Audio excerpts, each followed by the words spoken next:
Like any growing industry, podcasting needs to appeal to a younger audience, if only to keep replenishing supply as, well, natural attrition occurs, shall we say.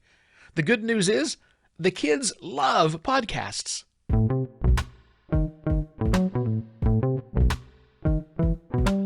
Hello and welcome to another Podcast Pontifications with me, Evo Terra.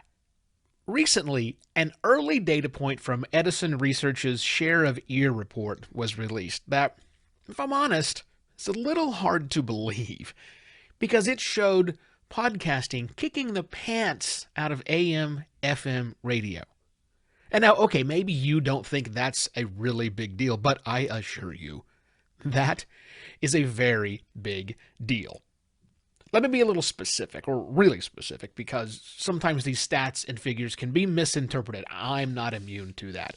So I'll put a link to the actual chart that was shared in the episode details, and I'll also embed the image in the article on the website if you can, so you can examine that at your own leisure. But for your ears, the data point is laser focused.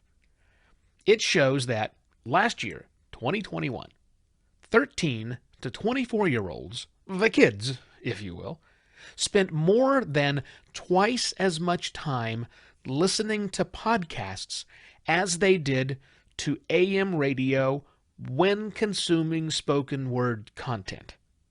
Specifically, they said that they spent 35% of their time with podcasts compared to only 16% of their time with AM/FM radio. That's really big. Now, let me shine a light on two of those points. First, this is about spoken word audio only. This is not about media consumed of everything, right? So that's not time spent with music. That's not time spent watching movies, time spent reading books. None of that stuff is factored in here.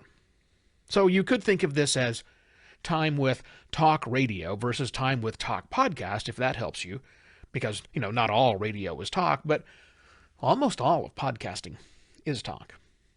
Secondly, this is about 13 to 24-year-olds, a mix of not yet and, the freshest consumer generation, if you will. We have now an entire generation that will very likely carry that preference, that listening preference forward and further increase their reliance on podcasting. So what has me so excited about this? Well, I'll tell you. My excitement around this centers on two main themes. First is the organic nature of what happened. Look, there wasn't a centralized podcast consortium formed a decade ago that had aims on getting an entire generation to switch their spoken word preference. They did it on their own. An entire generation who have discovered podcasting is a preferred method of entertainment, information, and education, at least when spoken word is concerned. They discovered on their own that podcasts give them what they want, more than what they want, from the radio. But I still hear you out there, you're saying, yeah, Evo, why would the kids listen to the radio anymore? And, okay, you're right. This data point just proves that. And it also leads me to the second excitement-inducing theme. Where consumption habits go, so flows the investment.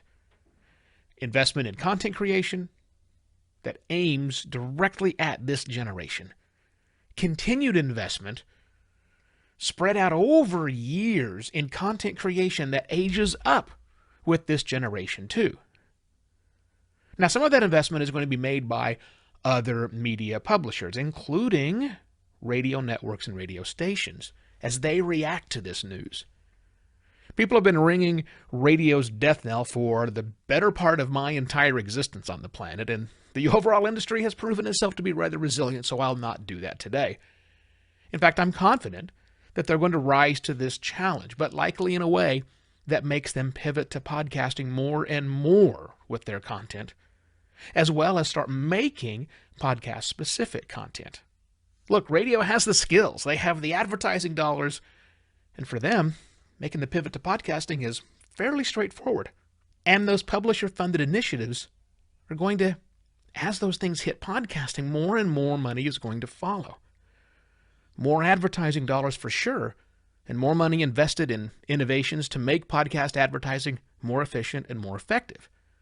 More business models to try and monetize the hard-to-monetize long tail end of podcasting.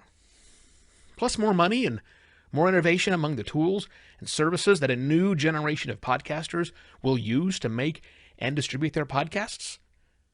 More money and more innovation amongst the tools and services a new generation of podcast listeners will use to find and consume podcasts. That's what has me so excited about this data point.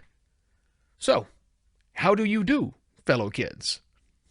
With that, I shall be back directly with yet another podcast, Pontifications. Cheers!